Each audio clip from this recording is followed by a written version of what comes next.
Vamos lá, guerreiro.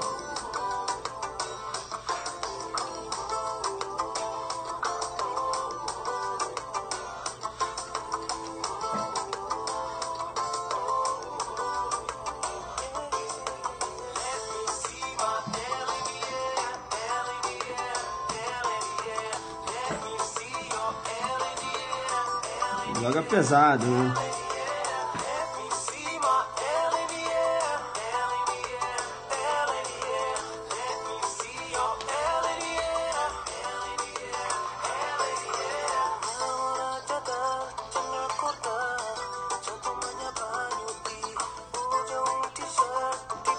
Guerreiro, você conhece o procedimento, né? Vai entrando aí, já vai convidando seus amigos, né? Vai bombando. Jogar pesado, né?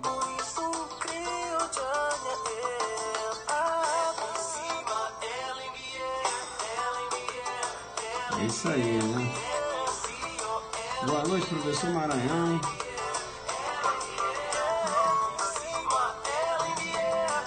Vamos jogar pesado. Vamos lá então?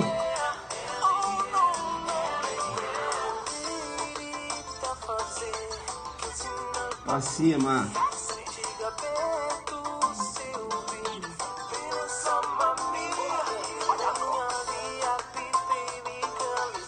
Bacana, bacana, bacana. Bacana. Cadê meu texto? Aqui. Isso. Bacana, bacana. Não, joguei duro errado. Aí, ó. Rapaz, o que eu fui fazer aqui? Aí, ó.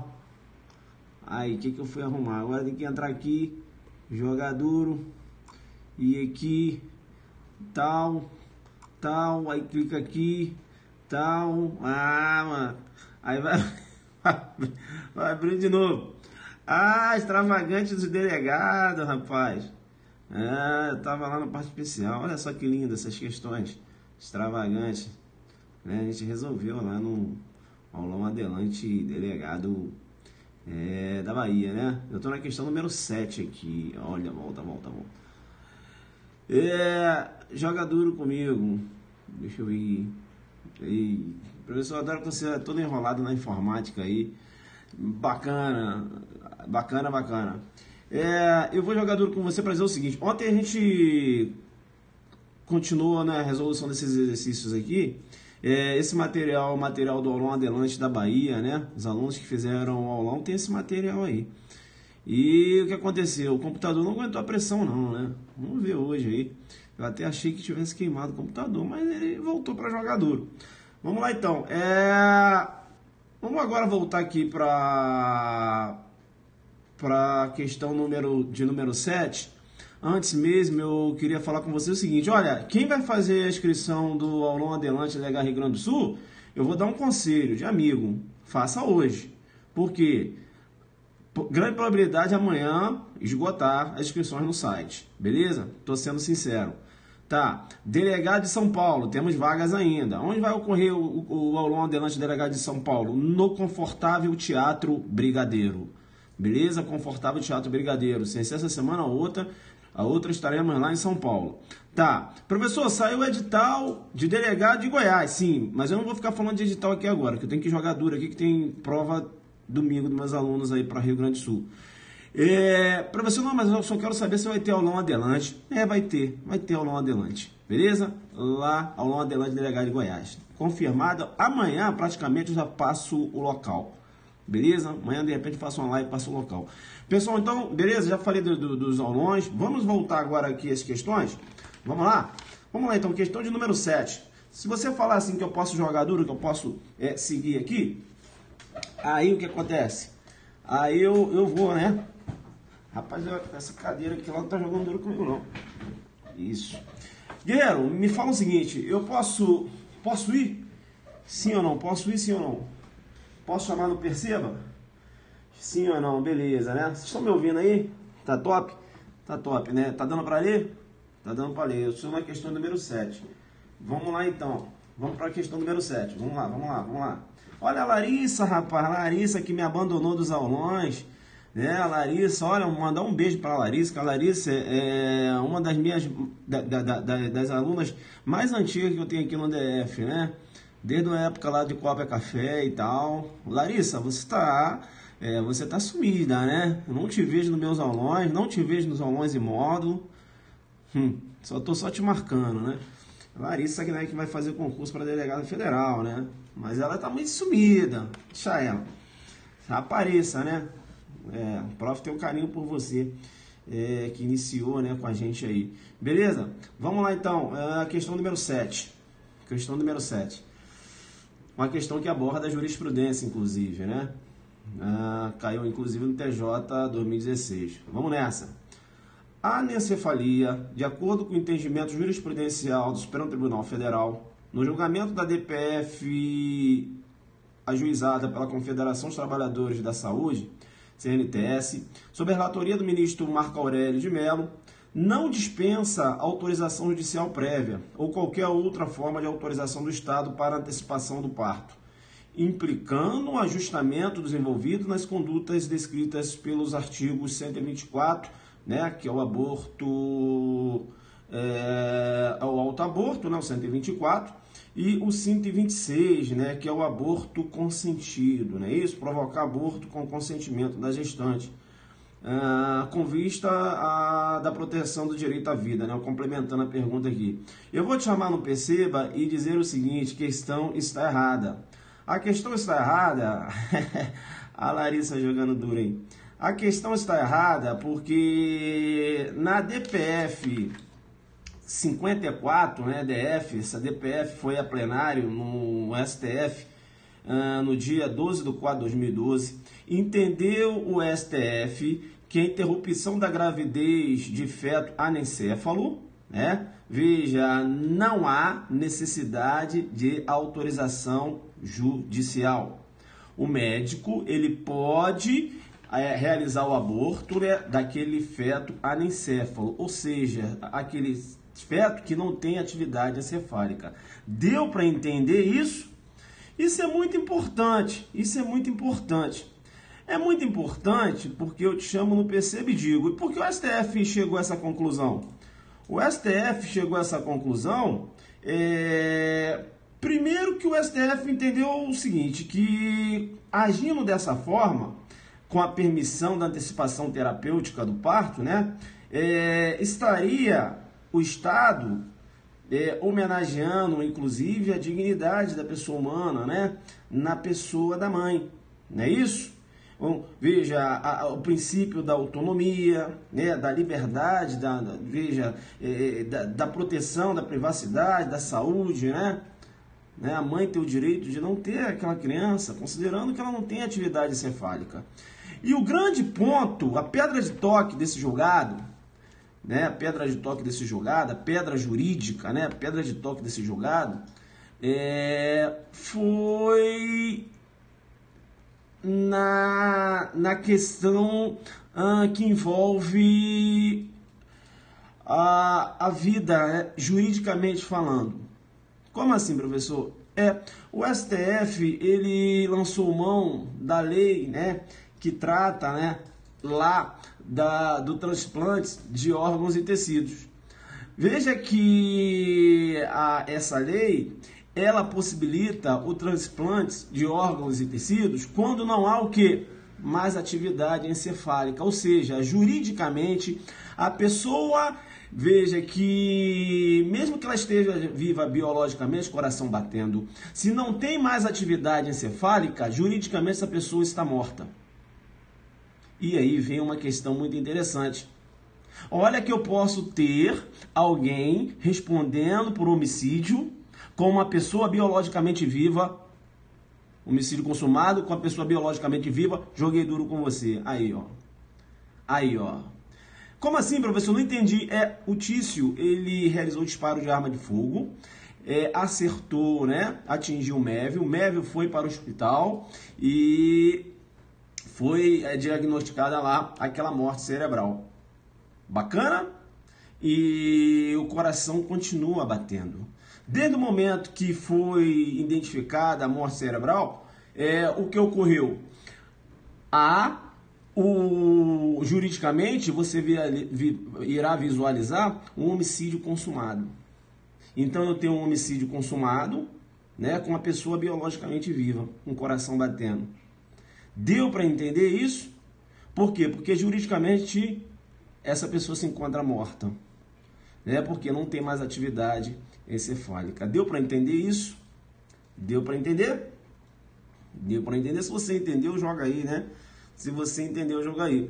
É uma questão muito interessante. Então, veja, o STF fala o seguinte, olha, há essa possibilidade, né, desse aborto do feto anencéfalo, considerando que você não tem vida a ser tutelada juridicamente. Olha só como eu vou jogar pesado com você agora. Olha só como eu vou jogar pesadíssimo com você. Eu tenho uma mévia, ela está grávida, né? Está grávida de um feto anencéfalo, beleza? Esse feto não tem atividade cerebral. Beleza. E aí, ela fala com o Tício, Tício, eu estou grávida, né? Veja, o meu filho, ele não tem a atividade encefálica. Veja, e então, você pode me ajudar a realizar esse aborto? Eu vou deitar aqui na cama, tá? E você, Tício, pode bater na minha barriga.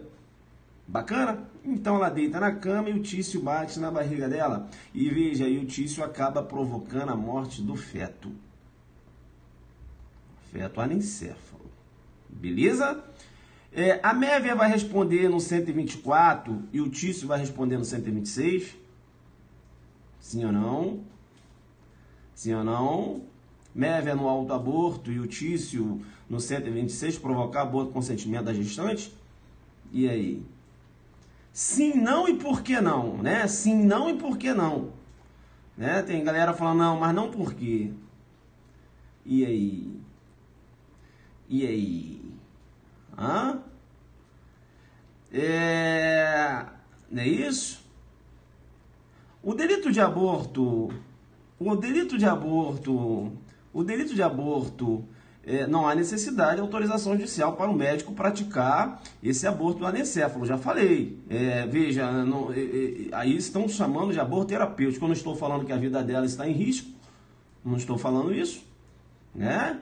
Estou perguntando, ela está grávida de um feto anencéfalo, beleza? Ela não foi no médico, não. Ela deitou lá na cama e pediu para o Tício jogar duro. E o Tício foi lá e desferiu, né, alguns socos na barriga da mévia.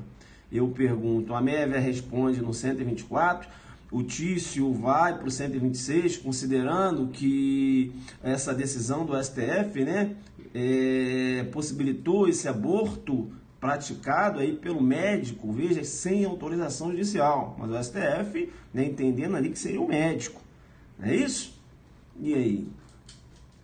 Eu vou te chamar no Perceba e vou dizer o seguinte, olha, o delito de aborto, o bem jurídico tutelado não é a vida? Sim ou não? Não é a vida? O bem jurídico tutelado é a vida. Entenderam ou não? Agora, veja, é aquela vida, né, dentro da visão jurídica.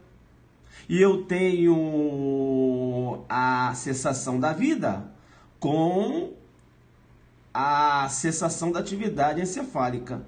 Se o feto já nasceu sem atividade encefálica, não há que se falar de vida, não é isso?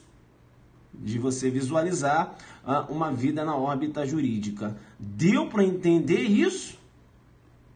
Então, perceba, no que se refere ao delito de aborto, quando se tratar do anencéfalo, eu tenho aí impropriedade absoluta do objeto, crime impossível, joguei duro com você. Ela não vai responder por nada e nem ele, porque o crime seria impossível. Entenderam ou não, links? É isso? Teoria intermediária que trata lá do crime impossível. Isso, né? Veja, eu não tenho vida juridicamente. Entenderam ou não? Veja, o aborto, o bem jurídico tutelado é a vida. A vida na órbita jurídica. Ora, se nasceu sem atividade encefálica, eu tenho aí o que eu vou chamar de natimorto. Eu tenho aí o que eu vou chamar de natimorto, já nasceu morto, juridicamente. Então não há que se falar, se ela provocar a morte do feto, né? Esse feto não tem atividade encefálica, não há que se falar em aborto.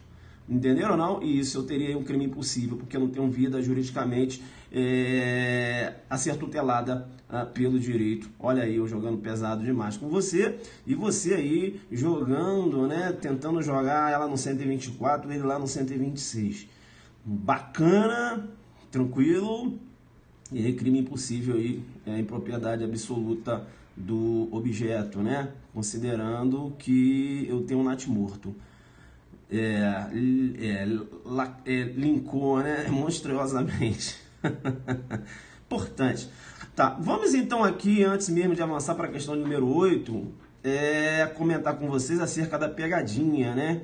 Que sempre aparece nessa questão do aborto. Eu já falei para vocês que tem que ficar muito ligado, né? O aluno ele se prende muito a exemplo. Então ele sempre tem aquele exemplo dos namorados, né? Que decidem ir pela prática do aborto. A mulher respondendo no 124 e o homem no 126. Essa é a visão que você tem quando você acaba de ler uma doutrina, né? Vê aquele exemplo, mas você não se liga, né? Como se apresenta aquele contexto fático. Então eu tenho a Mévia, não é isso? A Mévia está grávida e ela decide praticar o aborto junto com Tício. Bacana, o Tício é o namorado. Tranquilo. Ela falou, Tício, eu tenho que praticar esse aborto aqui, a gente não tem condições de ter essa criança. O Tício, não, vamos dar um jeito. Aí o Tício arrumou lá o denominado Citotec. Aí ele deu o Citotec para a Mévia. E a Mévia foi e tomou o Citotec. E provocou a morte do feto. A Mévia vai responder no 124, sim ou não? Primeira coisa, a Mévia responde no 124, né, que é o autoaborto, né, provocar aborto em si mesmo ou consentir que outro lhe provoque. Sim ou não? Ela responde no 124? Beleza, tranquilo. Aí eu te chamo no PC e digo, ela vai responder no 124 e ele vai responder no 126, seria uma exceção pluralista à teoria monista? Não é isso? Seria uma exceção pluralista à teoria monista? Ele respondendo lá no 126? Ora, porque se você for verificar a teoria monista, né, quem de qualquer forma colabora para o crime, responde nas penas daquele crime, na medida da sua culpabilidade, né? É ou não é? Não é isso? Então, veja, ele colaborou, né, para a prática daquele aborto. Eu teria aqui essa exceção, uma exceção pluralista à teoria monista, ele respondendo no 126 e ela no 124, sim ou não? Você jogou ela no 124. Beleza, ele responde no 126? Sim ou não? Então, guerreiro, veja, aqui a faixa preta total, beleza? Faixa preta total, se liga, essa questão cai direto e tem aluno ainda que erra a questão. Se liga. Vamos lá no 126, pega o seu 126, pega o seu 126, pega o seu 126. Quando você fala assim, professor, eu estou com 126 aqui, porque você tem que estar com o 126 aberto para entender o que eu vou falar. Não adianta eu estar querendo te ensinar, né? Estou te ensinando a jogar duro. Veja as questões da aula adelante, só questões, né? Jogo duro, né, guerreiro? Tá pensando que lá é brincadeira, guerreiro? O aulão adelante hoje é um aulão de referência, porque a gente joga duro demais. Sim, você pegou o 126? Peguei, professor. Vamos lá então. Olha só o que menciona o 26. Provocar aborto com consentimento da gestante. Olha só, quando o Mévio pegou o Citotec, ele deu o Citotec para a Tícia, vamos chamar de Tícia, se eu não chamei agora eu vou chamar. Veja, a Tícia tomou o remédio, eu te pergunto, quem é que está praticando atos executórios? É o Mévio ou é a Tícia? Quem é que está tomando o remédio? É a Tícia? Sim ou não? O Mévio, veja, o Mévio ou a Tícia, né? É o Mévio que está colocando o remédio na boca dela ou ela que está tomando? É a Tícia. Quem está provocando aborto aqui é a Tícia, ela que está tomando. Entenderam ou não? Então veja, aqui no 126, esse namorado, ele só entra no 126 se ele praticar atos executórios. Professor, não entendi. Porque se ele entrega o Citotec para ela e ela toma, ele não pratica atos executórios. Entenderam ou não? Ele pratica um ato acessório. Não é isso? Então veja, aqui ele é partícipe. Então cuidado que se ele só auxilia e ela que provoca o aborto, ele vai responder junto com ela lá no 124. Ele na figura de partícipe e ela de autora. Aí tá lá você que é faixa branca total, né, que nunca teve maldade nessa questão, jogando o cara lá no 126 quando ele pratica ato acessório. Cuidado, filho. Cuidado. Ele e ela lá no 124, beleza? Ela autora, ele partícipe. Os dois lá no 124. Você não vai jogar esse cara no 126. Professor, mas olha só, joga duro comigo. Vou jogar duro com você. Joga duro comigo, porque eu quero saber então, quando é que eu vou jogar esse cara no 126?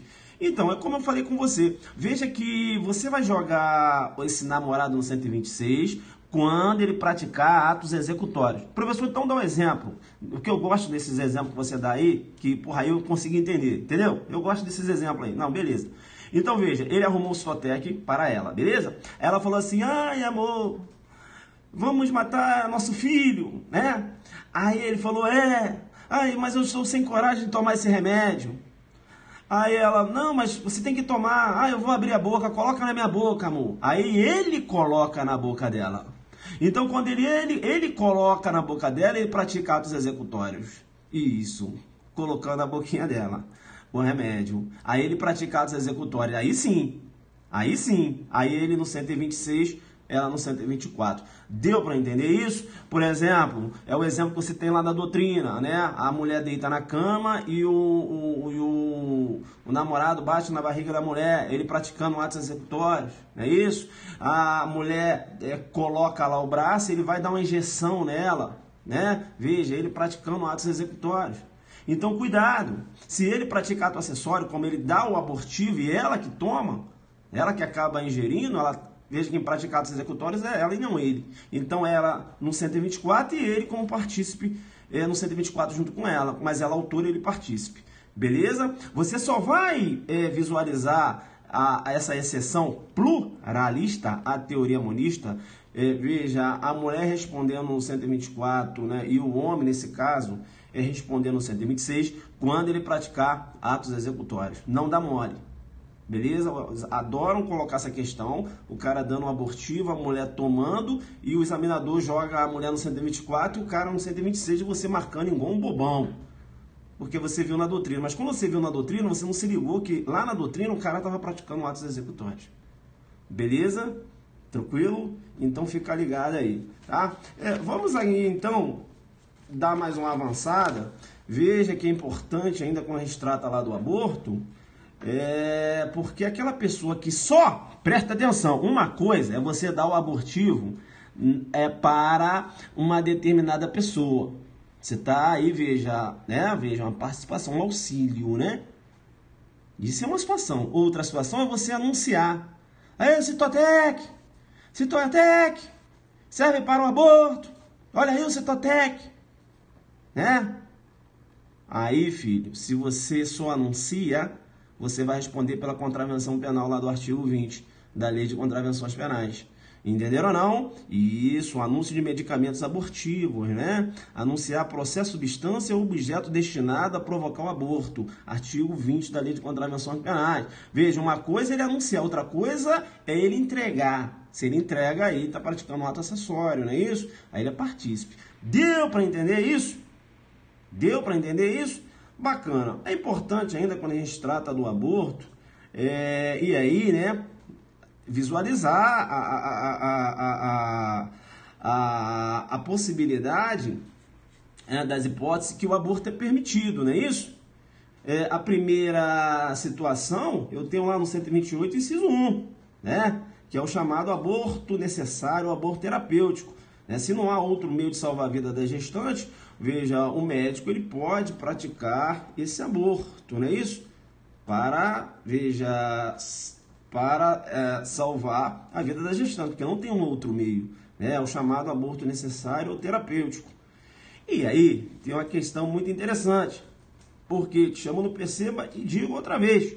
Agora, o médico, ele pratica o aborto, veja, considerando, né, que esse aborto foi um aborto decorrente de um crime sexual, não é isso? veja, de um crime, né? Ou no caso do aborto resultante de estupro. Né? Então, perceba, esse aborto em que o médico pratica, né, o aborto resultante de estupro, é também chamado de aborto humanitário, aborto sentimental, aborto ético ou piedoso. É importante você se ligar no seguinte, veja que tanto no inciso 1 como no inciso 2 não há necessidade, né, de autorização judicial. Né? No inciso 1 você tem já excludente, né? Você já visualiza. Lá no inciso 2, a própria lei também menciona, né? Cria um contexto de excludente de ilicitude aqui também. Beleza? Tranquilo? Bacana? Tranquilo? Tá. Importante você saber que o médico, quando ele pratica esse aborto sentimental, ético, piedoso, humanitário, não há necessidade aí de autorização judicial. Então eu tenho a Tícia, e ela chegou lá no consultório do médico e falou que estava grávida.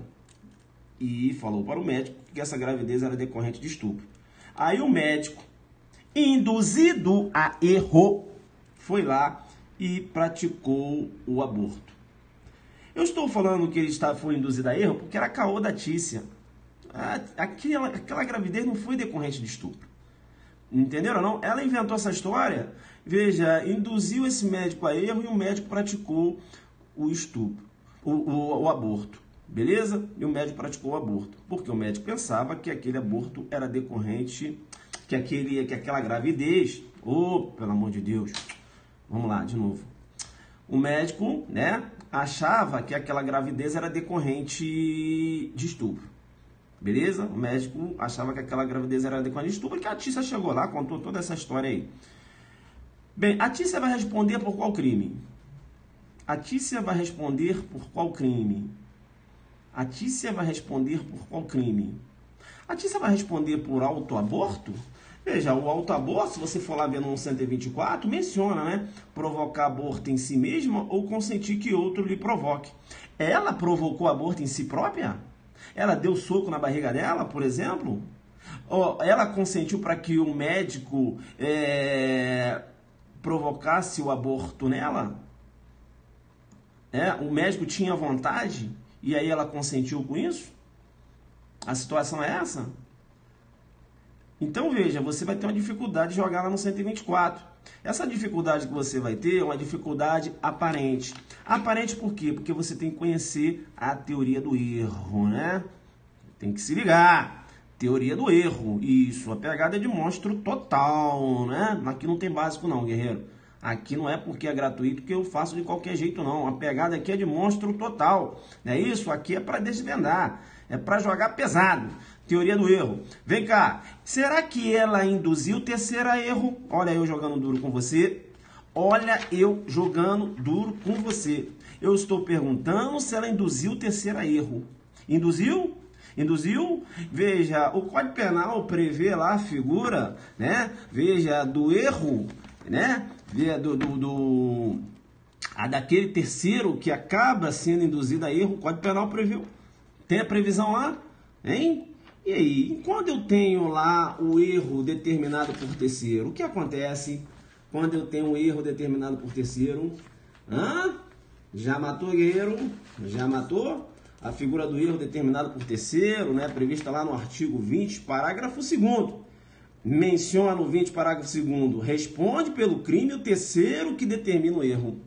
Ela vai responder pelo crime. E veja que isso, né? Exatamente, né? Eu tenho aí a denominada autoria imediata. Autoria imediata. É como se o médico fosse um instrumento. É como se o médico fosse um segmento de madeira e ela estivesse batendo na própria barriga. Entenderam ou não? Ela vai responder pelo autoaborto no 124. Professor, e o médico? Vamos lá então. O médico erra na existência, no limite da norma, ou o médico erra no contexto fático? Vamos embora. Vamos embora. O erro incide no contexto fático ou o erro incide na existência, no limite de uma norma? O erro incide no contexto fático. Se o erro incide no contexto fático, o erro é de tipo ou de proibição? Entendeu, guerreiro? Tu tem que começar a jogar pesado. Se o erro incide no contexto fático, o erro é de tipo ou de proibição? Tá pesada a live. né? Se o erro incide no contexto fático, o erro é de tipo. Já que o erro é de tipo, eu te chamo no percebo e digo, o erro de tipo, ele pode ser vencível ou invencível. Aqui na situação, rapaz, a Tícia chegou lá, falou que tinha sido vítima de estupro, que tinha engravidado, beleza? Inclusive, ela até arrumou uma ocorrência policial aí, sabe? Ela inventou uma ocorrência policial na mão dela lá, o médico, né, era tão parecido com a ocorrência da polícia, né? E ela, né, falou, ah, não, beleza. Veja, o médico acabou agindo em erro de tipo invencível. Invencível, não tinha como ele saber. Beleza? Tranquilo. O erro de tipo invencível, guerreiro, exclui o quê? O erro de tipo invencível exclui o quê? Exclui o dolo e a culpa. Se não há dolo e culpa, não é isso? Para o médico eu tenho o quê? A tipicidade do fato. Né? Se não há dolo e culpa, eu tenho aí a tipicidade do fato. Entenderam ou não? Bacana, né? O médico não vai responder por nada, beleza? O médico não vai responder por nada, né? Tranquilo? Bacana, isso, né? Exatamente. É importante você saber, então, que esse erro ele poderia ser vencível. Vamos supor que ela chegou lá com uma história meio, sabe? Uma história meio que não estava muito redondinha. E o médico, né, ele, né, teria que ficar mais atento a essa história dela, né? Chegou lá, contou uma história meio que o médico... se o médico fosse mais atento, o médico ia descobrir que ela estava contando uma mentira. Entenderam? Mas o médico acabou realizando o aborto. O médico está em erro? Está em erro, mas esse erro ele poderia ser vencível. Se esse erro é vencível, eu te pergunto, exclui o dolo?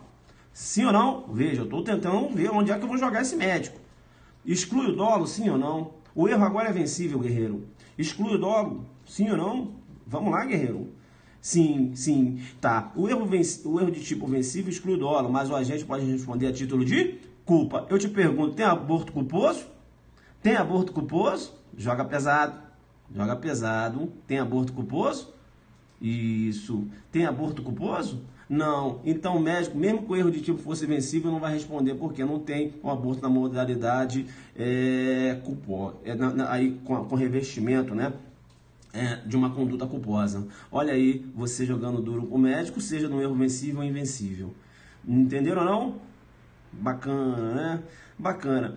Isso, né? Isso. Eu não tenho lá a previsão do aborto culposo. Entenderam? Então esse erro que ela induziu o médico, seja um erro de tipo vencível ou invencível, esse médico acaba não respondendo. Deu para você entender? Isso, bacana. Agora, você sabe o que aconteceu? Quando ela chegou lá com essa história, essa história lá pro médico, eu tenho que dizer para você o seguinte: esse médico ele já era doido para praticar um aborto. Ele era doidinho para praticar um aborto. Ela chegou com essa história meio conversa fiada lá. E ele sentiu, ele sabia que era mentira. Ele sabia que era mentira. E já que ela chegou com essa história, com essa conversa fiada, ele sabia que era mentira. Ele falou: vou aproveitar, vou praticar aqui um aborto, né? Eu sei que esse aí é caô que ela está contando, mas praticar aqui um aborto. Aí ele praticou o aborto. Entenderam ou não? Eu te digo agora, ela vai responder aonde? Ela no 124, né? E ele agora no 126. Beleza? Ele no 126. Por quê? Porque agora ele não está em erro. Se ele sabe que ela está mentindo, não há que se falar em erro. Entenderam ou não? Ele no 126, ela no 124. Né? Ele provocando o aborto e ela consentindo. Né? Ele provocando o aborto com consentimento e ela consentindo com a prática desse aborto. Deu para entender? Bacana? Tranquilo? Né? Então, tem que ficar ligado aí, né? Tem que ficar ligado. Fica ligado também quando trata lá do parágrafo único, né? Lá no 126, parágrafo único, né? Veja que se a gestante, ela dá o consentimento, mas ela não é maior de 14 anos, veja, ou alienada mental, débil mental, veja que esse consentimento e nada é a mesma coisa. Então, se há o consentimento de uma gestante, né, e ela não é maior de 14 anos, eu tenho aqui, na verdade, o aborto sem consentimento. Beleza? O aborto sem consentimento, né? Aí, quando há essa situação, o médico, o autor, né? O autor, ele vai responder lá no 125, como se fosse aborto sem consentimento, entendeu? Então fica ligado, né? Parágrafo único aí, tá? Para fechar aqui, para a gente sair desse aborto, né? Eu vou jogar duro com você porque eu tenho que falar aqui do aborto até o 3º mês de vida, porque a pegada aqui é de monstro total e a gente só bate nas novidades, né? Só bate no que cai. Aí você pergunta, pô, professor, como é que você acerta as questões no aulão? Eu só estou batendo no que cai, né? Veja, o aborto até o 3º mês de vida, de gravidez, né? Isso que eu queria falar. Eu vou chamar no Perceba porque a primeira turma do STF, no HC 124-306, entenderam ou não? Julgamento foi em 29/11/2016, informativo 849. A primeira turma entendeu, né? Na possibilidade do aborto até o 3º mês de gestação. Bacana, primeira turma. Uma coisa importante, essa decisão não é uma decisão pacificada no STF não, hein? Tá? Isso é uma decisão da primeira turma, tá? Não é uma decisão de plenário, né? Não está pacificada em sede de STF. Então é muito complicado na prova se falar, segundo o STF é possível o aborto até o 3º mês de gestação. Meio complicado, né? Porque você não tem essa decisão pacificada ainda. Beleza? Mas, né? Você tem uma decisão da primeira turma nesse sentido aí. Tranquilo? Bacana. Vamos então avançar, né? Vamos avançar.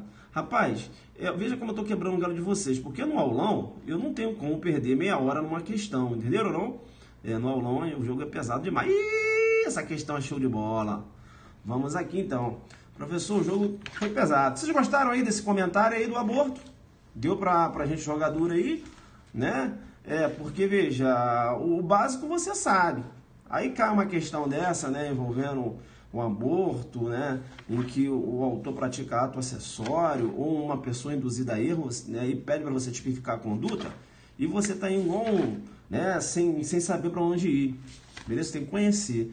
Vamos lá então para a questão número 8. Isso, né? Vamos lá para a questão número 8. O aulão adelante, a pegada é essa. Agora veja, o aluno que faz um aulão desse, né, tem essas explicações, depois a gente trabalha aqui na live com mais tranquilidade, o aluno que cresce demais. Ele cresce demais. Vamos lá, então? Vamos lá, né? Vamos lá.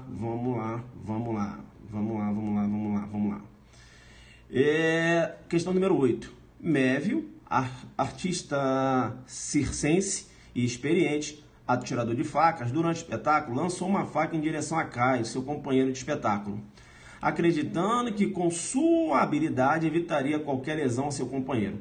Porém, Caio foi atingido e consequentemente lesionado, resultando em notória cicatriz em sua face, deformidade permanente. Olha aí, rapaz. Diante do caso concreto, Mévio deve responder por lesão corporal gravíssima. Artigo 129, parágrafo 2º, inciso 4. E aí? E aí, o Mévio tá com exercício arbitrário da profissão, o que é isso, né? Questão show de bola, né? Questão show de bola. Primeira coisa que você tem que entender aqui, que eu tenho um contexto de culpa consciente ou inconsciente? Eu tenho um contexto de culpa consciente ou inconsciente? A questão é pesadíssima. Eu tenho um contexto de culpa consciente, né? A chamada culpa com previsão. Não é isso? Culpa com previsão.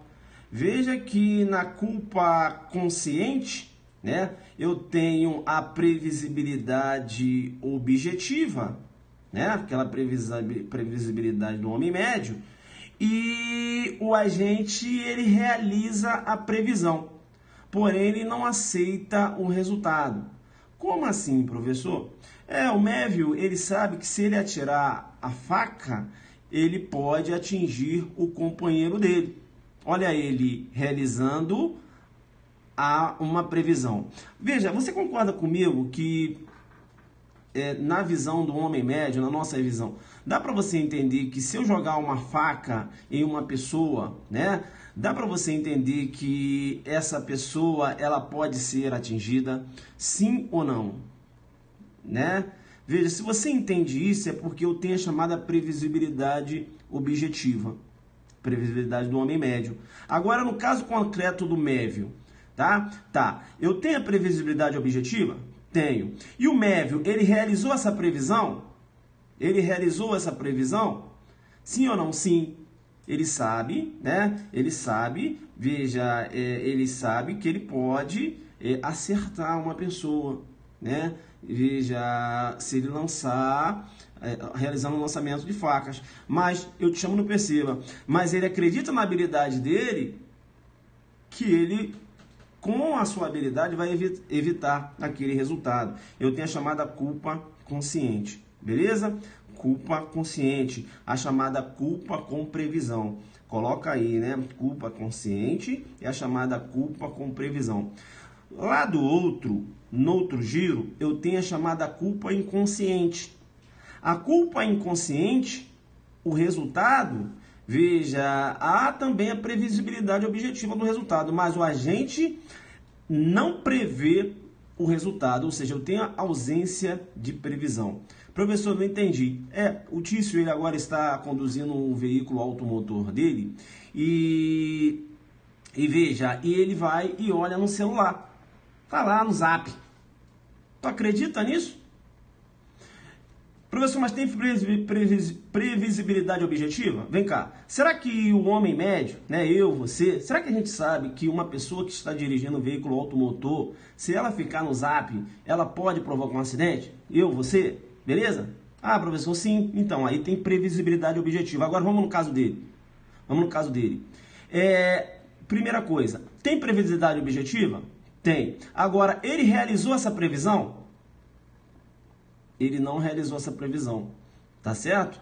Veja que ele não raciocinou que ele poderia evitar um resultado. Ele nem não fez nada disso, né? Ele está ali no celular e tal e não realizou a previsão. Entendeu? Não? Então tem a chamada culpa inconsciente, né? Essa culpa inconsciente, né? É o que a gente vê sempre. É a culpa inconsciente. Previsibilidade objetiva e ausência de previsão. Deu para entender? A diferença entre a culpa consciente, né, que é a culpa com previsão, e o dolo eventual, é que no dolo eventual, né, o resultado também é previsto e o agente, ele aceita o resultado. Entenderam ou não? Lá na culpa consciente, o resultado também é previsto, mas o agente não aceita o resultado. Ele entende que com sua habilidade irá evitar o resultado. Beleza? Tranquilo. Então tá, professor. Interessante, né? Então, se a culpa aqui é uma culpa consciente, isso. Esse crime aqui é um crime culposo, né? Então, guerreiro, eu te pergunto, o Tício, ele vai responder pela lesão corporal gravíssima? Porque, veja, querendo ou não, ele acabou provocando uma notória cicatriz na face da vítima. Uma deformidade permanente. Entenderam ou não? Eu tenho lesão corporal gravíssima? Professor, mas eu estou olhando aqui o 129, parágrafo 2º, inciso 4. Fala aqui da deformidade permanente. E aí? Aí o guerreiro está escrevendo uma coisa técnica, né? Não escreve isso não, guerreiro. Como é que é? Não sei o que, F, não sei o que. Isso aí não é adelante não, tá? Alguns professores ensinam assim, eu discordo, não gosto disso, isso é falta de técnica, né? A diferença, isso aí não escreve isso, né? Vai ganhar um Zuc bloqueio, aqui eu só quero técnicos, né? Nada de famoso, não sei o que, isso aí né? Eu não falei, eu falei isso? Eu coloquei esse palavrão aí para explicar para vocês? Eu não gosto desse macete, acho um macete atécnico, tá certo? E é um macete que não joga duro, porque chega lá na prova oral, que você tem que falar em relação à previsibilidade objetiva, não é isso? Você não tem vocabulário, aí você vai falar isso para o examinador? Quando ele te perguntar a diferença entre culpa consciente e dolo eventual, você tem que ser técnico. Entenderam ou não? Agora aí, beleza. Isso, vamos voltar para cá. Eu estou esperando a sua tipificação. Ele vai responder no 129, parágrafo 2º, inciso 4. Bacana, né? Esse guerreiro, ele joga muito duro demais. Veja, ele adelante focado, porque, veja, dentro da nobreza dele, dentro da humildade dele, ele já pediu desculpa, porque ele sabe que tem que jogar duro, né? Marcou ponto comigo. Dentro da humildade, ele falou, o professor chamou minha atenção, porque eu não posso ficar com esses macetes que eu não posso usar, veja, em sede de prova, seja prova discursiva, seja prova oral. Eu tenho que aprender, eu tenho que ser técnico. Ele está querendo me ajudar. Então eu não vou mais cair nesses macetes desses professores que ensinam dessa forma, porque eu sou adelante. E ele já não está me fazendo uma pergunta aí, se o cara vai responder lá no 129, parágrafo 2º, inciso 4. E eu tenho que responder, né? E eu tenho que já começar a raciocinar aqui. Porque, veja, já está com 40 minutos de aula, numa terceira questão, fazendo links, me ajudando, abrindo minha cabeça aqui, né? Chegou da delegacia cansado, tá aí jogando duro comigo, tá me ajudando aqui, né? Isso de coração. Vem cá, guerreiro, vem cá. Deixa eu te dar um bisu. Cuidado. Cuidado. Cuidado por quê, professor? Cuidado. Cuidado porque te chamo no perceba e digo. Veja que no 129, no parágrafo 1º, eu tenho, né, a lesão corporal grave. E no parágrafo 2º eu tenho a lesão corporal gravíssima. E realmente, lá no 129, parágrafo 2º, inciso 4, eu tenho a lesão corporal gravíssima decorrente da deformidade permanente. É aquela situação em que o agente joga uma faca, né, e provoca uma cicatriz na vítima, uma cicatriz notória. Mas eu tenho que te chamar no perceba e dizer o seguinte, questão monstra que eu aprontei no aulão. As qualificadoras não se aplicam à conduta culposa, eu joguei duro com você demais. Entenderam ou não? Entendeu? Professor, isso. Se a lesão ela decorre de culpa, o agente não responde se a lesão... Veja, o agente não vai responder por lesão corporal grave ou gravíssima. Porque a conduta é culposa. Ele só responde para lesão corporal grave ou gravíssima se a conduta é dolosa. Eu montei um esquema, joguei aqui uma culpa consciente, não é isso? Então, se você tivesse ligado, você já ia entender que a conduta é culposa. Então, se a conduta é culposa, mesmo que venha a ocorrer a deformidade permanente, não há que se falar em lesão corporal gravíssima. Porque a lesão corporal gravíssima decorre de uma conduta dolosa. Olha aí, você crescendo. Então se liga, né? O examinador joga um contexto de lesão corporal. Ele coloca lá, por exemplo, que a vítima perdeu um dos órgãos, não é isso? Órgãos duplos, né? Aí você vai ficar doidinho, né? Acertou um olho, conseguiu enxergar com o outro. Ele joga certinho lá para você, né? Uma lesão corporal, veja... grave, né? Atingindo um dos órgãos, coloca lá bonitinho, né? E você vai igual um foguete, bum! Vai sozinho, né? Aí depois tá lá o gabarito, você, mas por quê? Olha, ele perdeu um dos órgãos, por que não é grave? Guerreiro, porque a conduta, a lesão corporal decorreu de culpa. E quando decorre de culpa, você não há que se falar em qualificadora da lesão corporal grave ou gravíssima. Entendeu? Então, se eu estou aqui manuseando minha arma de fogo, a arma de fogo acabou realizando um disparo acidental e aí acabou atingindo o olho de um amigo meu. Um exemplo.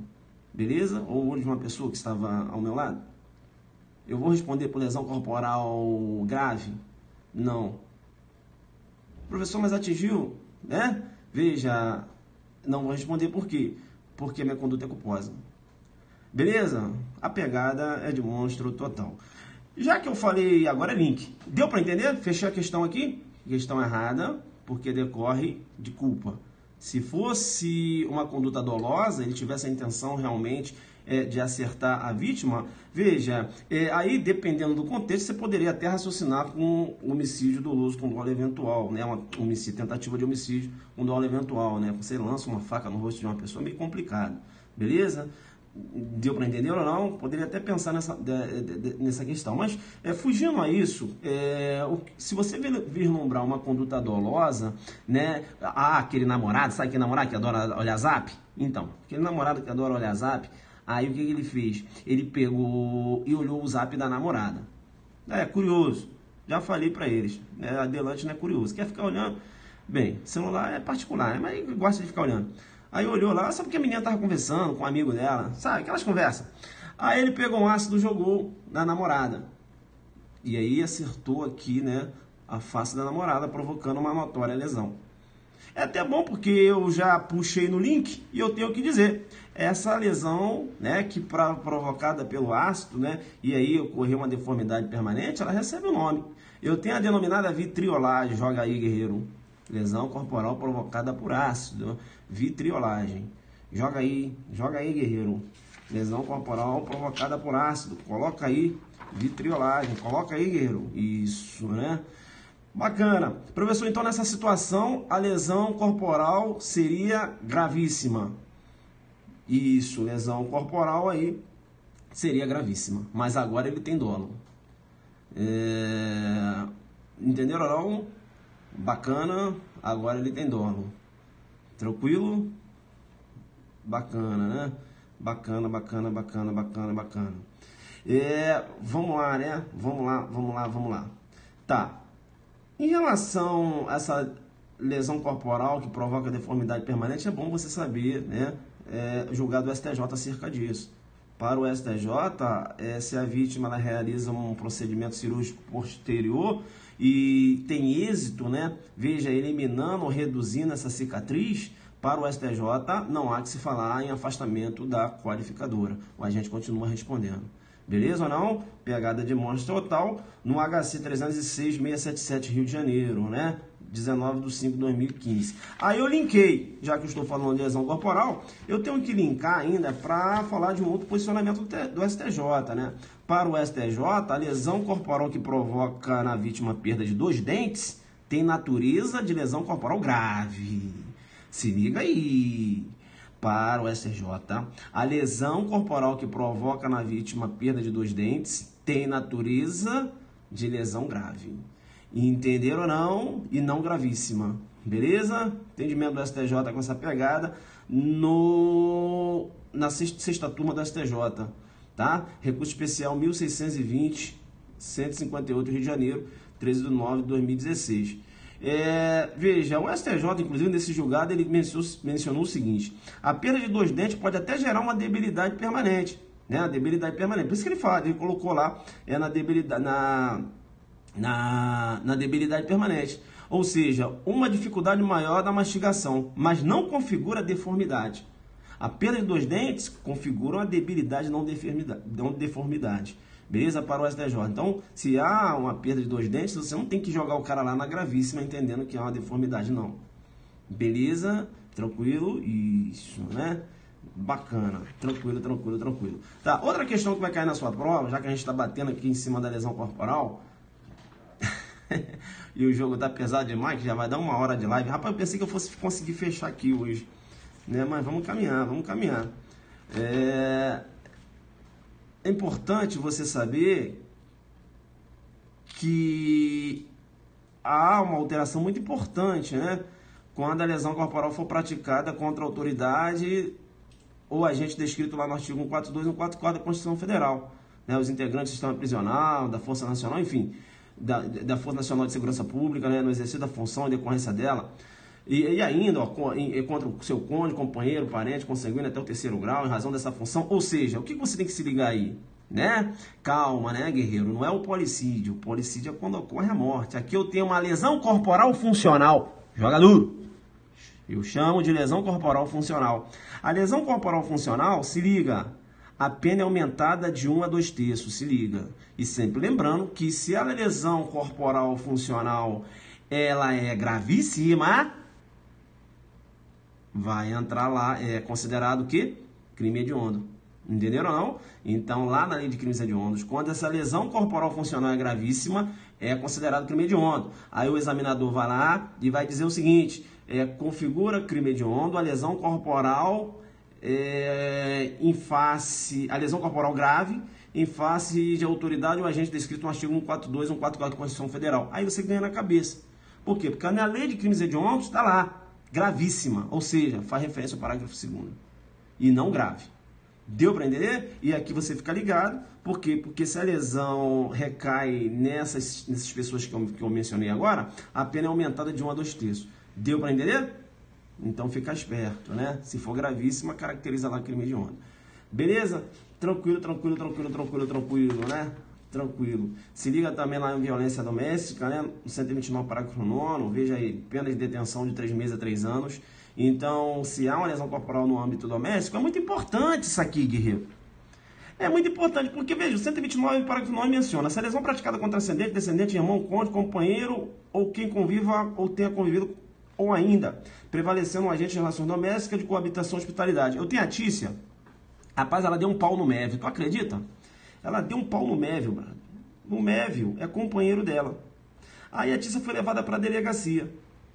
O delegado vai lavrar termo circunstanciado? O delegado vai lavrar termo circunstanciado? A Tícia deu um pau no Mévio. A Tícia é companheira do Mévio. O delegado vai lavrar um termo circunstanciado? Sim ou não? Sim ou não? Não. O delegado não vai lavrar o termo circunstanciado. Professor, é porque não cabe na 9.099, né? Na Maria da Penha. Guerreiro, vem cá. O fundamento não é esse. Mas como não, professor? Porque é o homem que é vítima. Entenderam ou não? Não estou aqui falando nem transexual, não. Estou falando homem mesmo. O homem que é vítima. Se o homem é vítima, não há que se falar em Lei Maria da Penha. Professor, então, mas por que o delegado não vai lavrar o auto de... Por que o delegado não vai poder lavrar um TC? Por causa da pena, guerreiro. A pena é de 3 meses a 3 anos. Independente se no polo passivo está a mulher ou o homem. Isso quer dizer o seguinte, que a mulher ela pode ser presa em flagrante. A mulher que agride o homem pode ser presa em flagrante, praticando lesão corporal.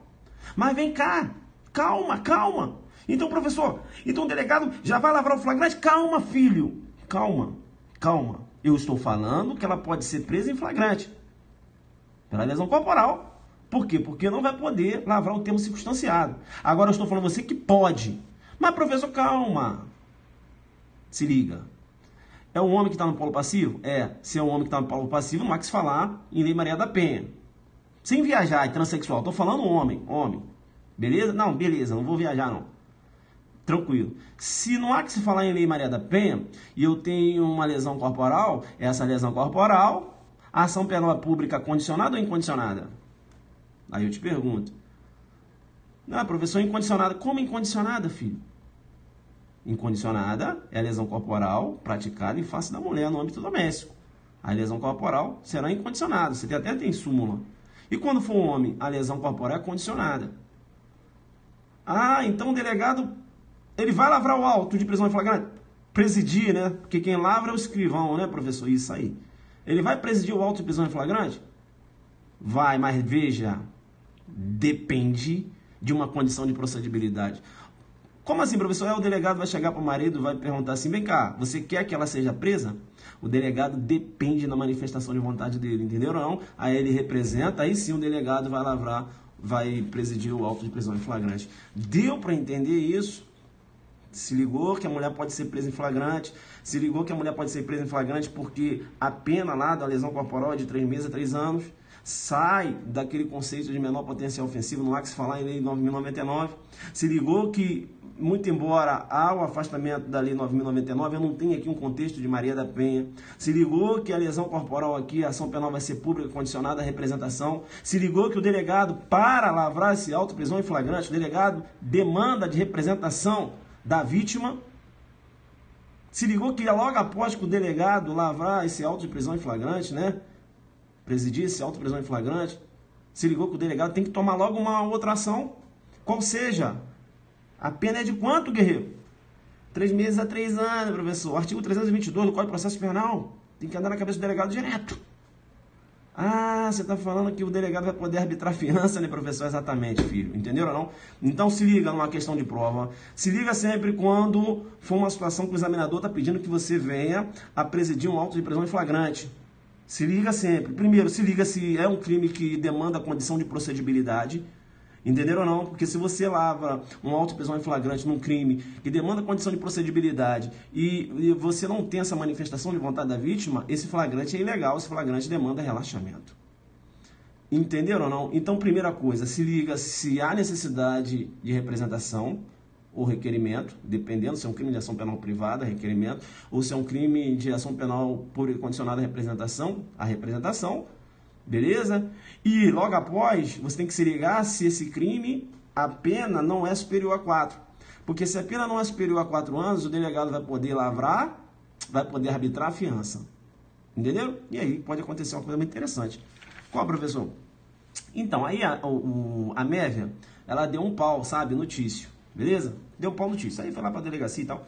Aí o delegado perguntou ao Tício, olha, o Tício representou. Né? O Tício representou. E aí o delegado realizou a prisão da Mévia, porque, veja, a pena é de 3 meses a 3 anos. Rapaz, aí na hora que o Tício foi sair da delegacia, o Tício chegou lá fora e falou, caramba, que saudade da Mévia. Rapaz, eu vou dormir sozinho nesse frio. O Tício foi lá, sacou o dinheiro, pagou a fiança, saíram abraçados da delegacia. Professor, a vítima pode pagar a fiança? Pode. Pode. Ela não é impedida de pagar a fiança, não. Se ela quiser pagar a fiança, ela paga. Quer dizer, mas vem cá, professor. Caramba, deixa eu raciocinar aqui o inverso disso. Raciocina. Vamos agora colocar uma situação de Maria da Penha? Vamos. Então tá, vamos lá. Então olha só, o homem agrediu a mulher, isso. Aí ele foi preso em flagrante, isso, porque ação penal incondicionada, pública incondicionada, isso. Aí a mulher foi pra casa, professor, foi. Ela sentiu saudade dele, sentiu. Aí ela voltou na delegacia. Professor, ela voltou com dinheiro. Ela pode pagar a fiança? Pode, filho. E aí eles saíram abraçados? Pode. O senhor já viu isso acontecer? Diversas vezes. Entenderam ou não? Então, não é porque é vítima que ela não pode pagar a fiança de uma prisão de um autor. Entenderam ou não? Que a agrediu. Entenderam? Então, né, não há vedação na lei. Beleza? Vambora. Uma questão número 9, né? Pegada tá firme hoje, né? Deu para entender aí? Deu para fazer uma revisão? Vamos para a questão número 9. Rapaz, vamos lá, né? Questão número 9, né? Deixa eu ver aqui. Tá, eu vou até a questão 10, beleza? Eu vou até a questão 10. Aí amanhã eu faço a 11 aqui. E são quantas sessões aqui? São 13, caramba, é muita coisa. 14. Mas amanhã a gente tenta. Vamos ver o que eu vou fazer amanhã, que eu tô com o pessoal da PMDF aí. E a gente marcou de resolver as questões extravagantes amanhã, né? Vamos ver o que dá pra eu fazer. Vamos fechar aqui a questão. Deixa eu ver aqui. Vamos fazer essa de dano amanhã então? Deixa eu ver se essa aqui é mais interessante. Não, vamos fazer essa daqui mesmo. Vamos lá. Vamos para a questão número 9, para fechar a live. Tem 1 hora de live aqui. Vamos para a questão número 9, né? Entre as possibilidades... Mas aqui a vista dói, cara. Vamos lá para a questão número 9. Entre as possibilidades... Entre outras possibilidades, né, o crime de dano do artigo 63 do Código Penal é qualificado se cometido por 2 ou mais pessoas ou durante o repouso noturno. A FUNESP, pessoal, tem umas questões que, pô, pelo amor de Deus, né? É questão errada, né? Não há que se falar em qualificadora do dano dentro dessas circunstâncias. Veja que o dano vai ser qualificado se o crime é cometido com violência pessoa, grave ameaça. Deixa eu te chamar a atenção aqui. Aí o Tício chegou, cara. Rapaz, o Tício pegou... Ele arrebentou o carro do MEV. E eu te digo mais. Arrebentou de extrema violência. Entendeu? Danificou o carro todo, mas foi violento. Quebrava vidro, dava soco no capô. Muito violento. Há que se falar em dano qualificado? Sim ou não? Há que se falar em dano qualificado? Em tese? Sim ou não? Eu estou perguntando em tese, né? Não falei aqui por qual motivo. Ele usou de violência. E aí? Ué, mas o dano não é qualificado quando a gente lança a mão da violência? Sim ou não? Então cuidado. Aí você está aí com o 63, abre aí no 63, isso, né? Abre no 63, cuidado para o examinador não armar uma pegadinha. Se liga que essa violência e a grave ameaça é em face da pessoa, beleza? Em face da pessoa, né? Então ele usa de violência, né, em face da pessoa e ainda, veja ali, provocando um dano, né? Provocando um dano. É importante, vamos supor, agora eu vou dar um exemplo muito interessante. Sabe aquele namorado? Sabe aquele namorado? Que é ciumento? Aí ele pegou com muita raiva. Ele tava com o celular da namorada na mão. Aí tava meio bolado lá, que ele olhou no zap. Aí pegou, rapaz. Ele queria, né? Veja, quebrar o celular. Essa era a intenção dele. E ainda assim, provocar uma lesão corporal na menina. Ele jogou aquele celular com raiva para, sabe, para o celular atingir a vítima e ainda cair no chão. Veja que ele vai responder pelo dano, beleza, e ainda irá responder pela lesão corporal, não é isso? Então vai responder por dano qualificado, utilizou violência à pessoa, e ainda vai responder pela lesão corporal, porque a pena, veja, previsão, né, quando você fala do dano qualificado, detenção de 6 meses a 3 anos e multa, além da pena correspondente à violência. Entenderam ou não? Então vai responder pelo dano qualificado e, além disso, vai responder lá pela lesão corporal. Claro, né? Você vai ter aí uma lesão corporal no contexto de violência doméstica. Exatamente. Bacana, em concurso formal, exato. Beleza? Importante, tá? Importante ainda quando a gente trata do dano, fica esperto lá com a alteração da Lei 13.531, que inseriu o Distrito Federal em empresa pública, agora lá no rol do inciso 3, Lei 13.531, olha aí, 2017, né? Veja que agora dano ao patrimônio público do Distrito Federal e de empresa pública é dano qualificado. Professor, mas não era? Olha, eu tenho que te falar o seguinte, muito embora a doutrina tivesse o entendimento que o Distrito Federal, a empresa pública, ainda não se encontrava aqui no inciso 3, mas com base no princípio da igualdade, da isonomia, e aí, né, a inteligência dessa qualificadora era proteger bens públicos. Então, veja, tanto bens públicos dos estados como do Distrito Federal, a doutrina entendia que dano ao patrimônio do Distrito Federal era considerado qualificado. Porém, o que acontece? Nem fala, contexto, né? Isso. O que acontece? O STJ entendia que o dano ao Distrito Federal e dano, né, ao bem público do Distrito Federal e dano ao bem público de empresa pública para o STJ era dano simples. Beleza? Porque Distrito Federal e empresa pública não se encontravam aqui no rol do inciso 3. Ano passado, essa discussão caiu por terra. Ano passado, essa discussão caiu por terra. Ano passado, essa discussão caiu por terra por quê? Porque o o Legislativo, né? Veja, foi editada aí a Lei 13.531 de 2017, incluindo o Distrito Federal em empresa pública. Agora, dano ao Distrito Federal em empresa pública é dano qualificado, beleza? Tá? Fica ligado aí. Veja que o dano ainda pode ser qualificado se for praticado por motivo egoístico ou com prejuízo considerável para a vítima. Isso é muito interessante. Professor, dá um exemplo. Rapaz, o Tício, ele comprou uma Land Rover, isso, jogador demais. E aí tem uma Land igual a dele, de um vizinho. Só que ele falou o seguinte, olha, só eu tenho que ter um carro desse aqui na minha rua. Esse vizinho não pode ter. Foi lá e danificou, quebrou o carro do cara. Então veja, o motivo é egoístico. Entenderam ou não? Então veja, eu teria um dano qualificado. Entendeu? Ele quebrou para só ele ter um carro daquele na vizinhança. Eu teria aí um dano qualificado, motivo egoístico. Né? O dano pode ser qualificado também se é um prejuízo considerável para a vítima. Ô, professora, dá um exemplo. Rapaz, eu tenho um Mévio, ele ganha um salário mínimo. Ele comprou o carrinho dele, rapaz, com tanto sacrifício, sabe? Tanto sacrifício. O carro é até antigo, mas, sabe, para ele vale tanto. E o Tício foi lá e danificou esse carro de forma dolosa, né? Danificou esse carro e tinha intenção. Então, veja, esse carro, para essa vítima que ganha tão pouco, o dano nesse carro causa um prejuízo enorme. Então, o dano ele pode ser qualificado se você for considerar a situação financeira da vítima. Entenderam ou não? Em relação ao bem que foi destruído.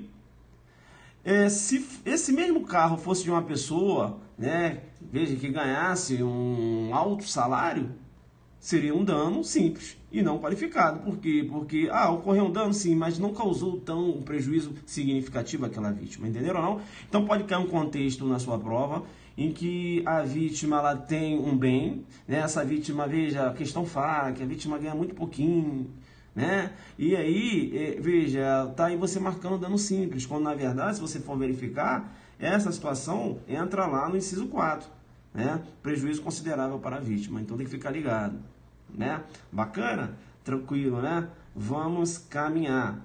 Em relação ao dano, também é uma questão muito importante. Veja que a pichação ela pode configurar dano e não crime ambiental. Professor, você joga pesado demais. Cuidado. Cuidado. A pichação, ela configura crime ambiental? Em regra? Em regra, sim. Em regra, sim. Né? A pichação em área urbana configura crime ambiental. Está lá na Lei 9.605.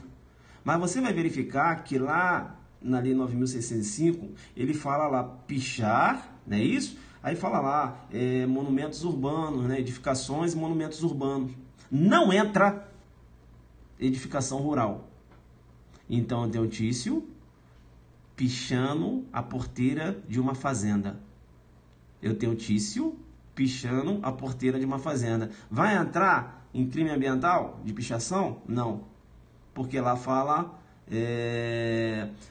em edificações urbanas. Entenderam ou não? Então, veja, se é uma edificação no meio rural, vai entrar no dano aqui e não lá. Entendeu? Essa é a demonstra total, né? Coloca um alfazer. Coloca aí um alfa Zulu, né, guerreiro? Coloca aí, professor, essa tu me deu fácil demais. Isso, coloca aí, né? Então, veja, a pichação em edificação rural é dano e não crime ambiental, né?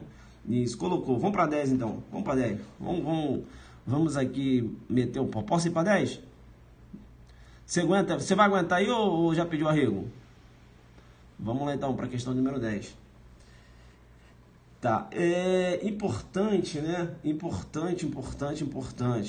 Quando a colega fala em relação à fuga do preso, né?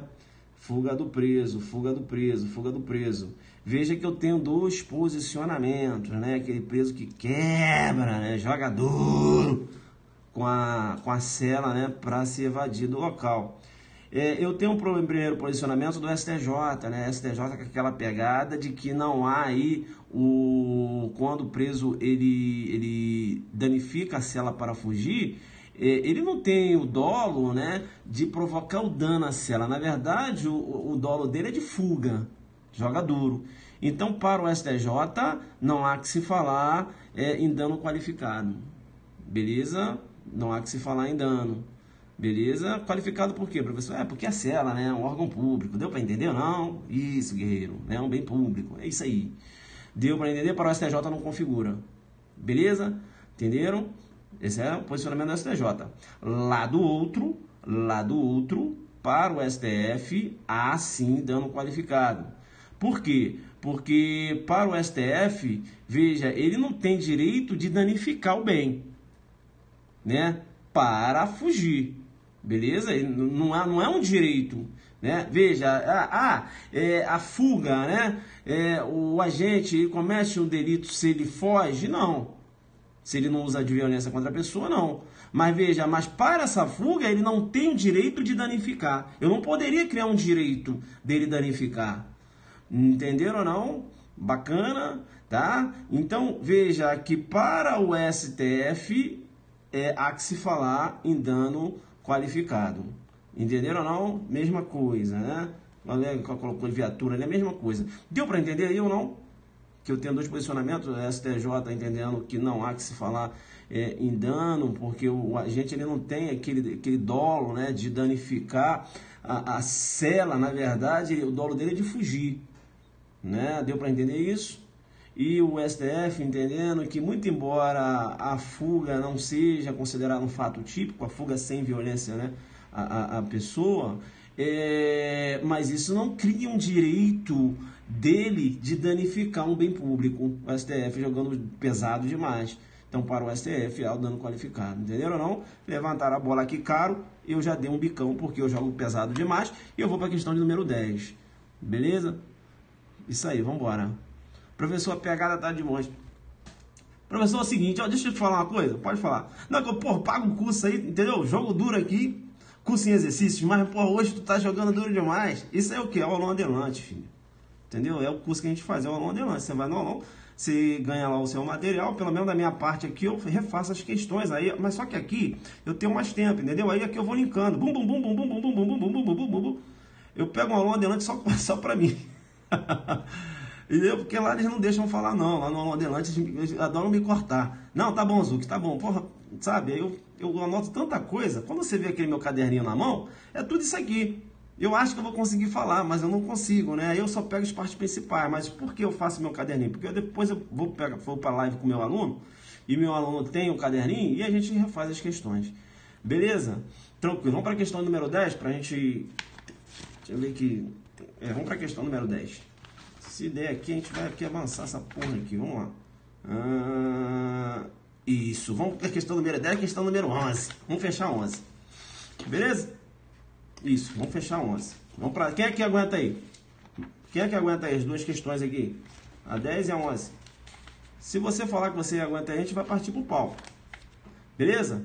Deixa só eu lavar aqui um pouquinho o meu rosto, porque eu tenho que falar pra vocês o seguinte, que minha vista tá ardendo aqui, eu já volto. Pera aí, segura aí a onda aí. E beber uma água também, né? Vocês estão me sugando hoje.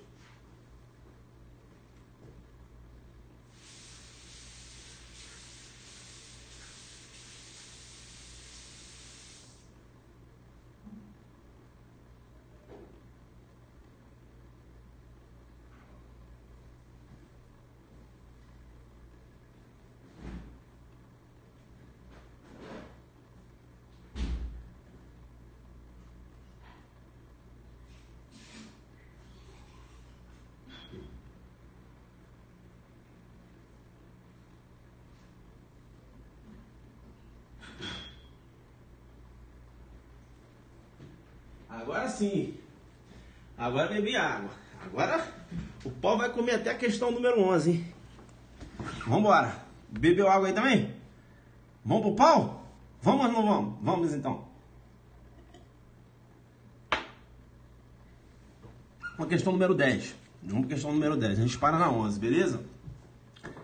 Vamos lá. O pessoal da PMDF que tá aí, vai assistir nessa aula, beleza? Eu sei que vocês estão jogando duro. Veja, questões tudo importantes que pode cair na PMDF também, tá? Não é só... É claro que as questões aqui estão um pouco mais pesadas, né? Que essa turma é uma turma de delegado, o jogo é pesado demais. Mas veja, vocês estão no nível, né? Eu já deixei vocês no nível bom aqui do pessoal do DF. Então dá para acompanhar a aula aí muito tranquilo, que eu sei que vocês estão acompanhando. Vamos para a questão número 10. Em relação aos crimes contra o patrimônio, pode-se afirmar que a diferença entre furto mediante fraude e estelionato reside na forma pela qual o agente se apropria da coisa. Pois, enquanto no primeiro a vítima não percebe que a coisa lhe está sendo retirada, no segundo a própria vítima que entrega a coisa ao agente.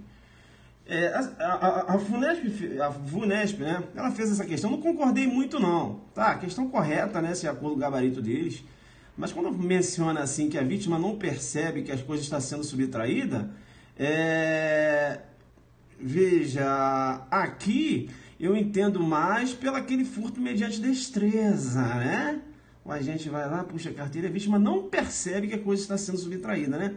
Eu dei uma viajada aqui, vou fazer o quê? Eles consideraram a questão correta, né? Mas esqueceram que, na verdade, isso aqui está fazendo referência ao furto mediante destreza, não ao furto mediante fraude. Beleza? Eu olhei de novo o gabarito, tá lá, tá correto. Eu falei, rapaz, será? Bem, enfim, eu tô falando para vocês aqui, né? Eu discordei, agora eu também entendi mal redigida. Mas vem cá, vamos lá então. Eu vou te chamar no PC para dizer duas coisas. Primeiro, no furto mediante... Isso, tá meio estranho. Bem, mas eu estou falando para vocês, né? Porque se quiser, você vai lá dar uma olhada nessa 2015. Acho que foi da Defensoria. Não sei se foi... Acho que foi Defensoria de Mato Grosso do Sul. Ou da Polícia... Acho que foi a Polícia Civil, né? 2015, sei lá. Eu sei que eles consideraram correto, eu discordo. Mas vamos lá. Bem, primeira coisa que você entender é o seguinte. Furto mediante fraude. O agente ele utiliza de uma fraude para subtrair o bem. É aquele agente que chega dentro de uma relojoaria e fala o seguinte, né? A vítima coloca relógios em cima da mesa para ele olhar. Ele fala o seguinte, e aquele outro relógio ali? A vítima vai olhar. Quando a vítima vai olhar, ele subtrai. Furto mediante fraude. Beleza? Tranquilo? Tá. Qual a diferença do furto mediante fraude e o estelionato? No estelionato, esse mesmo agente chega à loja e ele diz que quer comprar um relógio. Aí ele chega lá com a identidade falsa, dá essa identidade à pessoa, a pessoa faz o cadastro e a pessoa entrega o relógio a ele. Dá para entender que no furto mediante fraude, eles utilizam uma manobra para retirar a vigilância da vítima? Entendeu não? Dá para entender? Beleza. Aí ele subtrai a coisa, por isso que é furto mediante fraude, porque ele tem que subtrair. Entendeu? Por isso que é furto mediante fraude, ele subtrai. Ele usa uma manobra, reduz, né, a atenção da vítima, né, veja, retira aquela vigilância da vítima e ele subtrai. Furto mediante fraude. Se a vítima entrega o bem induzido a erro, aí eu tenho estelionato. Entenderam? Ele chega lá, deu uma carteirinha de identidade dele falsa, a vítima entregou a coisa, estelionato. No estelionato, a vítima induzida a erro entrega a coisa. No furto mediante fraude, a vítima ela acaba tendo a sua esfera de vigilância reduzida, né? Veja, o agente consegue reduzir aquela esfera de vigilância da vítima e ele vai subtrair a coisa. O que é aquilo ali? A vítima olhou, ele subtraiu, entendeu? Dá para você entender que tanto no furto mediante fraude como no estelionato, o agente já chega na loja querendo o bem? Deu para entender isso? Então o dolo no furto mediante fraude e no estelionato, o dolo é antecedente. Coloca, guerreiro. Coloca aí, né?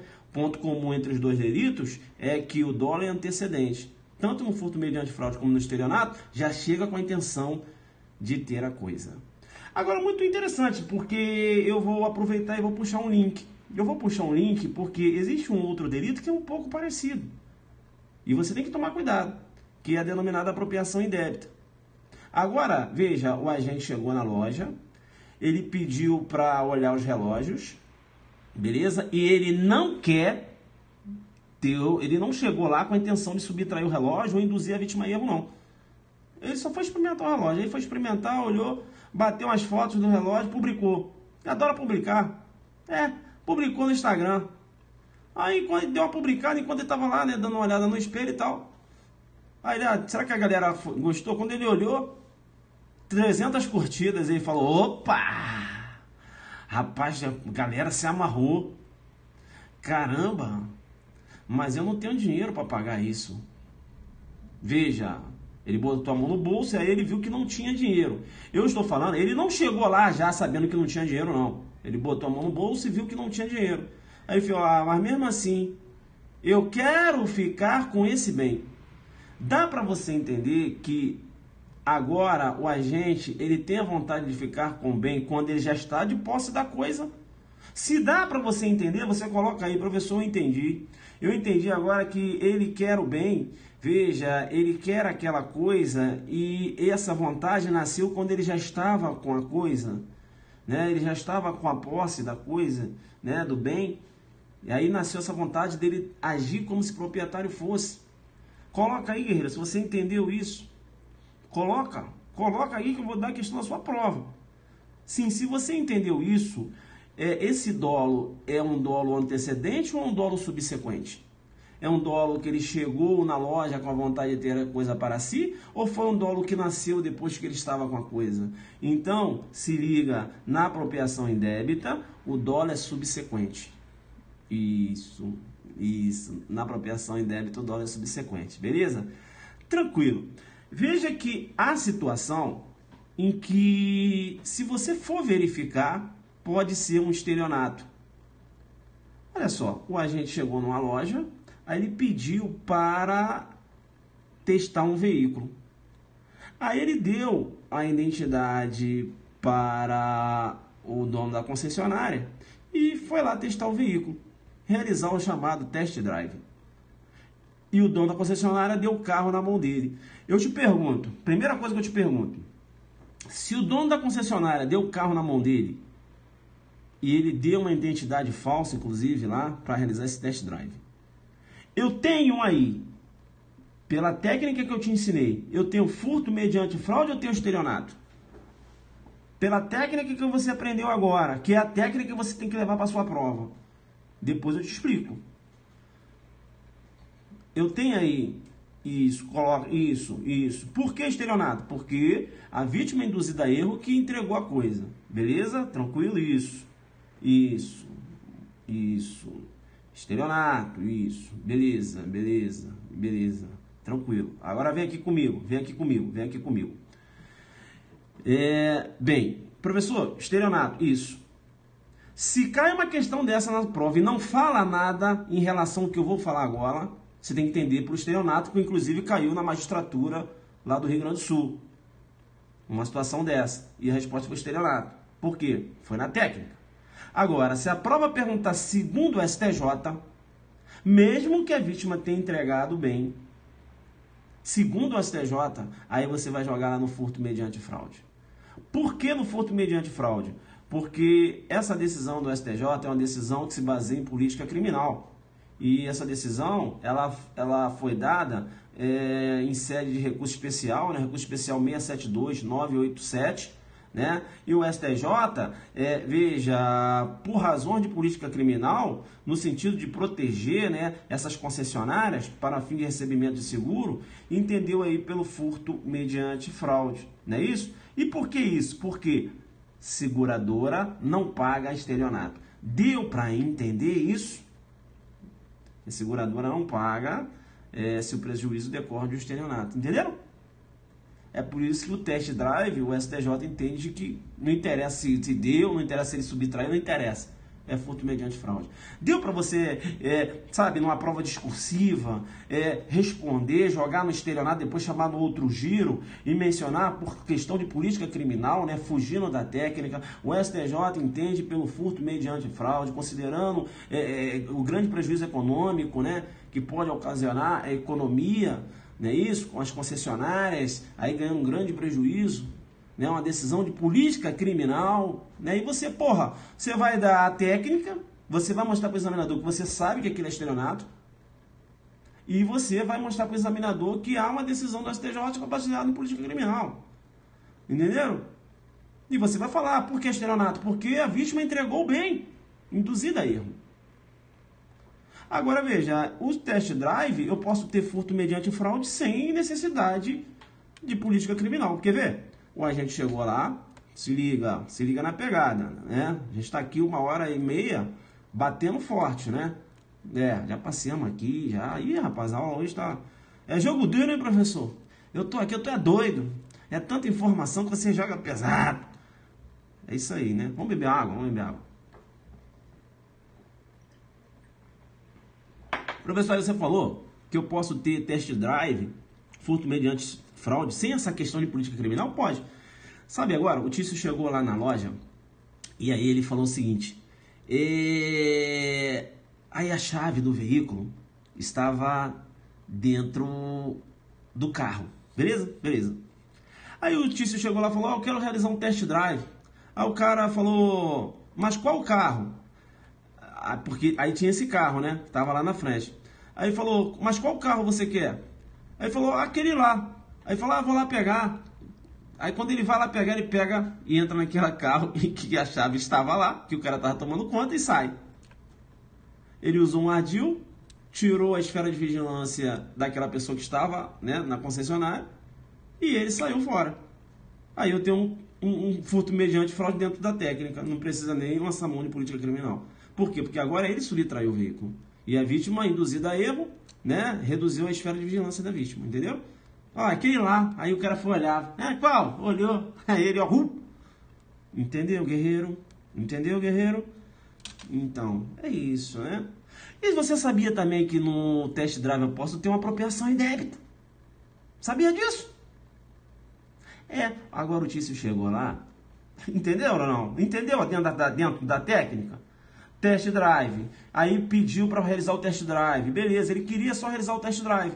Aí quando ele estava dentro do veículo, que ele saiu, rapaz, mas que carro bacana, filho. Não vou devolver na concessionária não, vou ficar para mim. Olha só, o dono de ter o carro para si nasceu quando ele já estava com o carro. Entenderam? Aí, apropriação indébita dentro de um contexto de test drive. Entenderam ou não? Então veja, não se liga, calma. O STJ tem um posicionamento dele, mas no STJ eu posso, no test drive, eu posso ter eu posso ter estelionato. Na técnica, no test drive, eu posso ter estelionato, eu posso ter furto mediante fraude, eu posso ter apropriação indébita. Depende, né, de como ocorreu o contexto. Então, se dá um contexto de test drive, o cara chegou lá, entregou, né, o documento dele tudo certinho, pediu para realizar um teste, né, e depois, quando ele estava com o carro, veja, ele teve a intenção de ter o carro para si, tu não tem que ficar jogando estelionato, tu não tem que ficar jogando furto mediante fraude, não. Você vai jogar apropriação indébita, dentro da técnica. Aí tu chama no outro giro e informa que, por questão de política criminal, o STJ entende por furto mediante fraude. Entenderam ou não? Né? Aí o que o Guerreiro está colocando ali, furto de uso. Veja, furto de uso, se ele usar o veículo, integrar o veículo dentro das condições, né, na sua integridade, você pode até ter uma questão de furto de uso. Mas veja, furto de uso ele tem que chegar lá já com a intenção de ter o veículo, né, furto dolo antecedente. Furtar o veículo para usar e entregar. Né? Aí você discute, e a gasolina que foi consumida, enfim, né, tem tudo isso, né? Ah, não responde pelo carro, mas e a gasolina? Tem essa questão aí. Beleza? Então, deu para você entender? Deu para você entender? Deu para entender, né? Bacana. Vamos lá então. Vamos para a questão número 11. Vamos para a questão número 11. Isso. Gasolina, né? Valor ínfimo, isso, é exatamente isso aí. Aí tem essa discussão aí. Vamos para aqui para a questão número 11. Cadê a 11? Para fechar aqui a nossa live. Vamos para a questão número 11. Beleza? Eu falei que ia fechar 11. Vamos para a questão número 11? Vocês têm como encarar a 11 ou não? Se falar que tem como encarar a 11, a gente bate aqui. Vamos para a questão número 11. Não, antes mesmo de ir para 11, fica ligado, tá? Lá no furto com a causa de aumento do repouso noturno, sabendo sempre que a causa de aumento do repouso noturno não tem horário fixado, tá? Repouso noturno vai depender do modus vivendi lá das pessoas daquela localidade. Né? Se as pessoas ali costumam dormir por volta de 19 horas, eu posso ter repouso noturno aí. Beleza? Tranquilo. Outro ponto importante, quando eu trato lá do furto privilegiado. Veja que no furto privilegiado não há que se falar em aplicação do princípio de insignificância, né? Furto privilegiado é furto. Eu só tenho aí uma causa de diminuição. Quando a lei menciona pequeno valor, é aquele que não ultrapassa o quê? Um salário mínimo. Beleza? Fica ligado também na súmula 511, né? Súmula 511 entende que há possibilidade da aplicação do furto aplicação do privilégio no furto qualificado, desde que a qualificadora seja de ordem aqui, objetivo, modo de execução, não é isso? Por exemplo, furto com abuso de confiança não poderia ser um furto privilegiado e qualificado pelo abuso de confiança, porque a doutrina entende que o abuso de confiança é qualificadora de ordem subjetiva. Beleza? Legal. Se liga aqui. Já viu lá no furto? Pega aí, né? Aproveita que eu estou empolgado. Já viu lá no furto que o furto pode ser qualificado com destruição ou rompimento de obstáculos? Já viram isso? Então se liga, STF, STJ. Se quebra o vidro do veículo para subtração de algo que está dentro do veículo, o STF, STJ vem entendendo que vai responder por furto qualificado pelo rompimento. Beleza? Tá tendo esse posicionamento, né? Você tinha uma discussão na doutrina, mas o posicionamento está sendo esse. Outro ponto importante. Veja, ele menciona lá, com destruição ou rompimento de obstáculo. Se o agente retira telhas para entrar numa residência, né? Se ele retirada de telha não configura rompimento de obstáculo. Retirada de telhas não configura rompimento de obstáculo. Professor, mas não seria escalada? Poderia ser. Se é um esforço normal, você pode até ter escalada, se o agente escalou para chegar até em cima daquela residência. Mas estou falando que a retirada de telhas não configura rompimento de obstáculo, como também um agente que acaba desparafusando uma janela. Desparafusou para entrar dentro de uma casa, ele desparafusou a janela. Há que se falar em rompimento de obstáculo? Não. Né? Veja, retirada de parafuso não configura rompimento de obstáculo. Beleza? Aquele furto que eu acabei falando com vocês, né, que tem que falar rápido, mediante o abuso de confiança, né, que é uma qualificadora de ordem subjetiva, veja que recebe um nome, né? É o chamado famulato, né? Famulato. furto com o abuso de confiança. Outro ponto importante, acho que eu já tinha falado, em relação à causa de aumento lá do repouso noturno. Tá? Posicionamento firme no sentido de que o repouso noturno, a causa de aumento, se aplica também às qualificadoras. A oposição topográfica não inviabiliza a aplicação da majorante às qualificadoras. Tanto é que é possível também uma aplicação do privilégio às qualificadoras. Né? Então veja, tanto a majorante como também o privilégio. Beleza? Importante. E repouso noturno ainda, a STJ entendendo que não há necessidade que a casa esteja habitada. Né? Importante aí. Tá. Outro ponto importante que vai cair na sua prova agora é em relação ao abigeato, né? É em relação ao abigeato. Se quebra o vidro do carro para subtrair o quê? Para subtrair o carro que ele está falando? Se quebra o vidro do carro para subtrair. Para subtrair não tá dando para ler aqui porque não tá dando para ler. Veja, o STJ vinha oscilando para subir o próprio carro. O STJ vinha oscilando nessas decisões.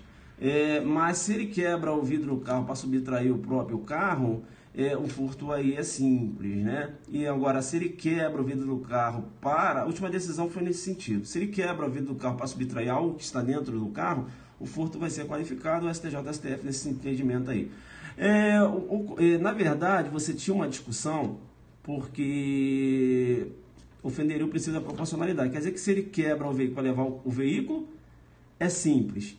E se ele quebra o veículo para levar algo que está dentro do veículo, é qualificado? Não ofenderia o princípio da proporcionalidade? Então, veja, deveria se considerar simples também. Tinha essa discussão. Mas para o STF, STJ, se ele quebra o veículo para subtrair o próprio, ou se ele quebra o veículo para subtrair algo que está dentro do veículo, o furto é qualificado. Na verdade, pessoal, até para falar por amor à sinceridade, eu já vi decisão do STJ entendendo pelo furto qualificado, inclusive quando a gente quebra o veículo. Tem até decisão nesse sentido aí. Não sei se vocês também já visualizaram essa decisão aí do STJ. Então, quanto ao veículo, você tem uma oscilação, né? Agora, quanto a essa questão de objetos que está dentro do veículo, o STJ e o STF já se posicionaram que não há que se falar em ofensa precisa proporcionalidade, não. Tem que estar ligado. Veja aí no 155, parágrafo 6º, ele trata aí do abigeato, não trata? Do abigeato? Cuidado, né? Cuidado. Veja, abigeato, né? É importante, quando você trata lá do abigeato, que no abigeato, se liga, animal de produção, né? Animal de produção, não inclui aqui cachorros e gatos domésticos. Então, se a gente furta um cachorro, furta um gato doméstico, não há que se falar nesse furto qualificado aqui, beleza? Você tem furto simples, mas não lá o abigeato, tranquilo? Fica ligado aí, beleza? Se liga também lá na súmula 567, que fala lá que o sistema de vigilância realizado no monitoramento eletrônico ou por existência de segurança no interior do estabelecimento comercial, por si só não torna impossível a configuração do furto. Tranquilo? Vamos lá então, tá. Vamos então para a questão de número 11, né? Para a questão de número 11, isso, para a gente fechar aqui. Tá. Questão de número 11 eu já bati direto com, né? Acho que não precisa nem ficar batendo muito, mas vamos lá. Já falei muito sobre essas questões, essa questão aqui. Vamos lá. Aquele que com prévia intenção de vantagem patrimonial seduz outra pessoa, convidando a praticar a prática de ato sexual, e durante o coito amarra a vítima ao leito, impossibilitando a sua reação a fim de que possa subtrair de pertences pessoais, dinheiro, telefone, celular e automóvel, comete o crime de roubo. Vamos lá, deixa eu ver aqui, amarra a vítima, convidando a praticar ato sexual, e durante o coito amarra a vítima, impossibilitando a reação, e depois subtrai, eu tenho roubo aqui, tá aí na área. Eu tenho roubo com violência imprópria. Tá aí na área, roubo com violência imprópria. Veja isso. Eu tenho roubo com violência imprópria.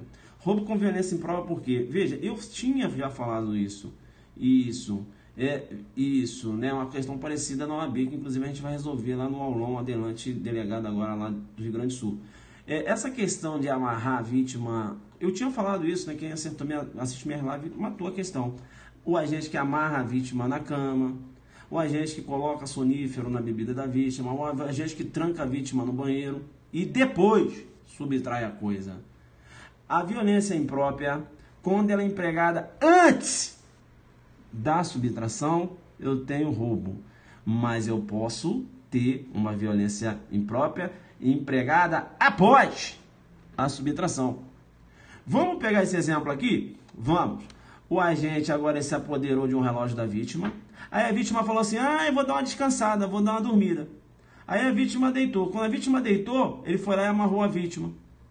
Pra quê? Pra ele sair do local. Entendeu? Aí depois a vítima tá lá amarrada. Se a vítima acordar, ela não tem como sair. Entendeu? Então veja, aí o agente vai e sai do local. Aí eu tenho furto. Copo da vítima. E a vítima vai e bebe, né? Aquela bebida, mas ele já está com a coisa. Eu tenho furto também. Beleza? Então, pessoal, não dá mais pra gente continuar aqui, né? A bateria aqui já chegou. A pegada aí, não tem nem... Aí... Pegada foi de monstro total, né? 1h50 de live, né? Então... Depois eu tento voltar nessa questão 11 aqui. Beleza? Aqui tem o roubo. Tranquilo? Porque a violência imprópria ela foi empregada antes, né? A gente linkou bastante. Faixa preta total, né? Tô aqui, cara. Até bebendo minha aguinha aqui, né? Show de bola. Mas a gente pegou firme hoje, né? Bacana. Isso é o que eu faço de coração aí, pessoal da PMDF, pessoal delegado, né? Rio Grande do Sul, né? Agora domingo. É isso, né, pessoal? Então eu fico assim analisando, às vezes as pessoas ficam falando, né? Falam demais, né? Mas ninguém vem aqui botar a cara, resolver questões com o aluno, ensinar o aluno macete, né? Ninguém vem, né, pra botar a cara pra falar, né? Às vezes eu dou uma desabafada aí, que tem muita gente que joga a conversa fora, né? A inveja é assim, né? Mas é isso, a gente vai aí, o adelante crescendo, né? Não ligo pro que as pessoas falam. Tem muita gente aí que a portaria com status pensando, né? Com status de norma constitucional. Mas é uma mera portaria, né? Eu quero ver aqui bater de frente, nos aulões, resolvendo exercícios, né? Porque aqui você tem que ter didática. Não adianta você falar certo e errado, certo e errado, por quê? O aluno quer saber, não é isso? Então é isso, pessoal. O aulão adelante é nessa pegada aí. Claro, não tem como, né? No aulão adelante eu tenho 1 hora para resolver todas essas questões, desde aquelas de ontem. Então não dá. Eu faço o que eu posso lá. Mas aí depois na live a gente vem batendo aqui, eu venho dando todos os detalhes que eu queria falar no aulão, porque não dá. Aí depois eu venho aqui fazendo a live. Então pode ter certeza que você que acompanha, que faz o aulão adelante, você vai ter o seu material. E depois a gente vai refazer as questões, né? E aí quando a gente for refazer as questões, aí você vai com mais calma, dando a sua ajeitada lá. Tá, veja sobre o aulão de Minas Gerais. Ué, o aulão de Minas Gerais está quase esgotando. O aulão de Minas Gerais está quase esgotando, pô. Há dúvidas de que a gente vai fazer o aulão adelante em Minas, que o site está quase esgotando. Nós estamos vendendo, tem uns 2 meses que estamos vendendo Minas. Quem é que não sabia